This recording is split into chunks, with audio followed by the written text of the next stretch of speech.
po ng unang distrito ng Davao de Oro, Congresswoman Maria Carmen Maricar Zamora. Kong, good morning po sa inyo, tandem ng bayan, Christian at Doris. Good morning, ma'am.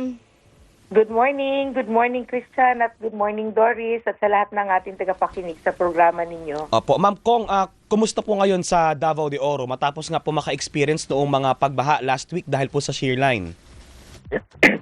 Actually, hanggang ngayon, no, umuulan pa rin dito sa probinsya namin.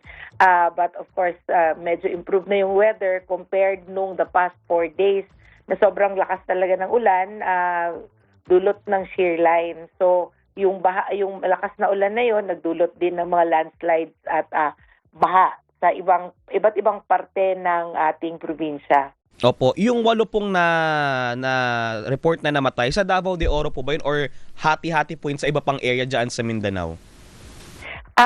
Sa ibang parts din siguro ng Mindanao. Kasi yung sa Davao de Oro, 3 lang yung reported na casualty natin. Yung isang pamilya, isang ama at 2 anak na natabunan ng landslide. Opo, first time ba ma'am na naka-experience ng ganito kagrabing pagkabaha po sa inyong lugar at may namatay pa po? Actually, every year tayong in the same month, no, mga ganitong mga panahon din na pag na may shear line, naapektuhan talaga yung ating probinsya, especially yung ilang mga bayan sa sobrang lakas ng ulan. The past years, mas grabe yung naging experience natin sa shear line.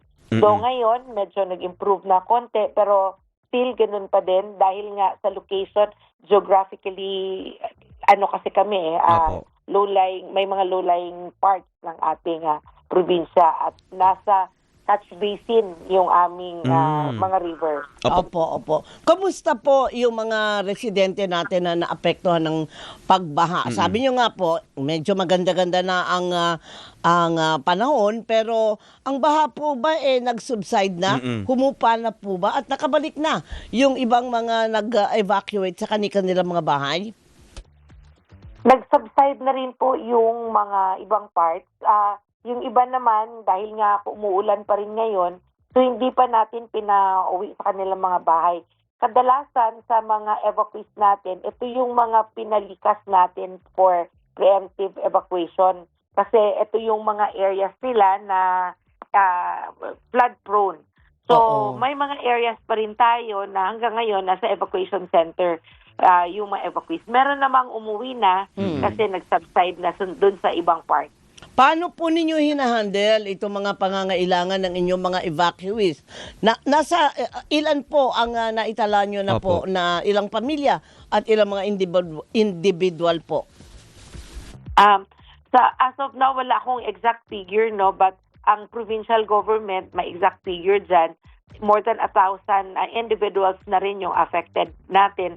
While hindi pa natin masiguro yung actual talaga kasi ongoing nga, umulan pa, may nililikas pa, may iba naman na hindi nag-evacuate the past days, tapos ngayon saka pa nag-decide na mag-evacuate. So, hindi pa final, hindi pa definite yung ating figures, but it's increasing, although others naman ay umuwi na. So, hinahandle natin ito sa pamamagitan ng pakipagtulungan sa ating mga local government units.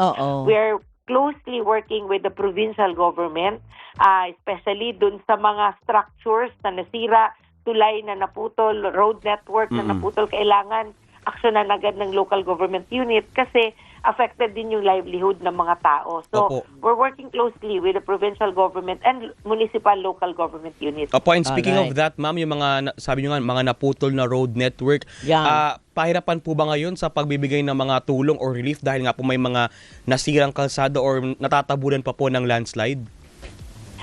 Hindi naman. Dahil nga mabilis yung aksyon ng provincial government. In fact, may mga approaches ng mga tulay na in less than 24 hours na ayos nila agad. DPWH naman, region and district DPWH are working closely with us, inaayos agad. So, madali yung ayos ng mga daan. And then, ang DSWD, dumating din naman sila sa evacuation centers agad. So, hindi tayo nahirapan dun sa ating response no, Opo. sa ating mga kababayan. Opo, at yung mga landslide areas, ma'am, na-clear na po yun, na nalinis na po yun ng mga authorities natin. Ongoing ang ating clean up. In fact, pero dahil nga sinasabi kong hindi pa siya definite talagang masabi natin Yes. okay kasi nga Oo. ongoing pa yung ulan. But every now and then nililinis ng mga stakeholders natin. May mga private partners din na tumutulong.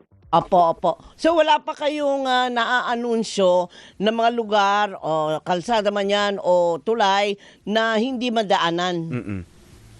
May mga iilang na-announce na kahapon, like may major daanan na-announce kahapon, hindi madaanan, pero after several hours, dumating yung tulong ng DPWH, nakapag-responde. So, in fact, I learned na kagabi na daanan na yung daan kasi mabilis nga yung pag-repair dun sa daan. Opo. Very good. Yung namatay po dyan sa Davao de Oro, ma'am, may aasahan po ba silang tulong? Siguro burial assistance? Ano po ang pwede po nilang asahan din po mula sa inyo pong tanggapan or sa LGU po? Yes, kahapon binisita namin, yung isang araw pala, no Saturday, binisita namin yung pamilya.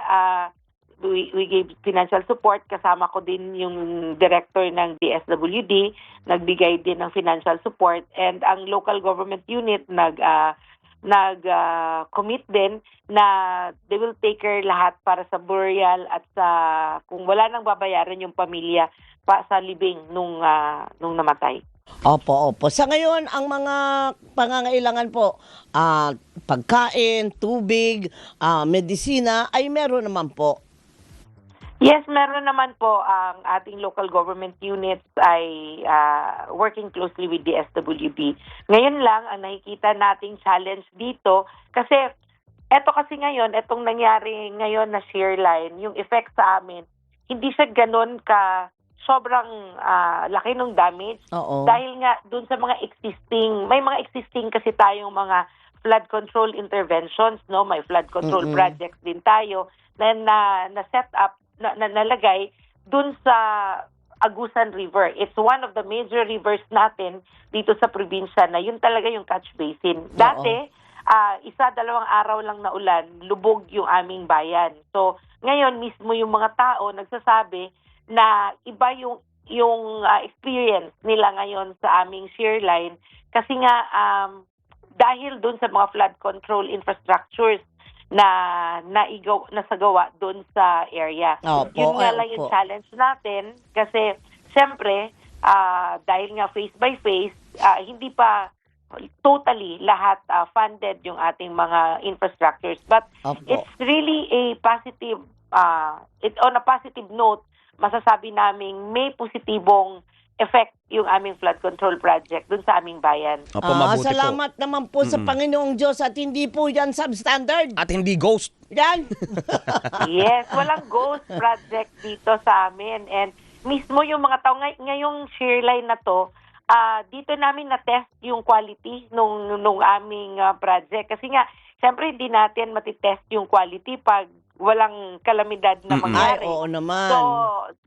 So, naging opportunity siya, actually, yung nangyaring shear line at pagbaha, naging opportunity siya para makita namin yung effectiveness ng project. And we can say na maayos naman. Opo. And sana po matatag at manatili po siyang madedependable po ang mga publiko dyan kapag dumating na po ang panahon din ng pagbabagyo at malalakas malapit na pag-ulan. Na yan. Oo. Pero ma'am, yes, kamusta? Pero Doris, alam mo, challenging din sa amin kasi yun na nga, hindi yung whole stretch kasi ang nabigyan ng pondo kasi 'di ba nagkaroon ng flood control controversies. So naging policy ngayon ng national government na sa 2026 walang flood control project na bibigyan ng pondo.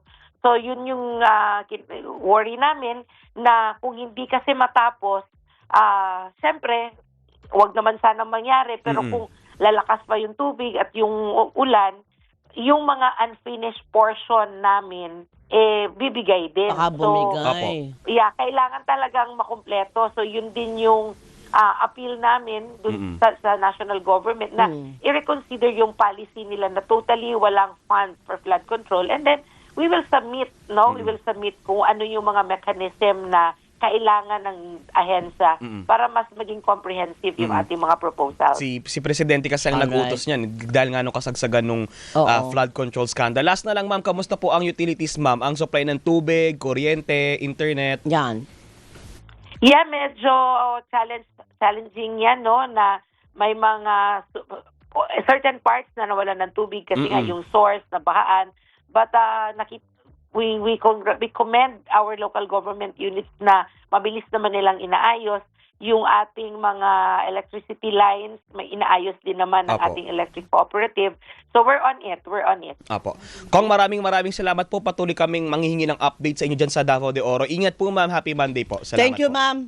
Salamat sa inyo at salamat din sa opportunity.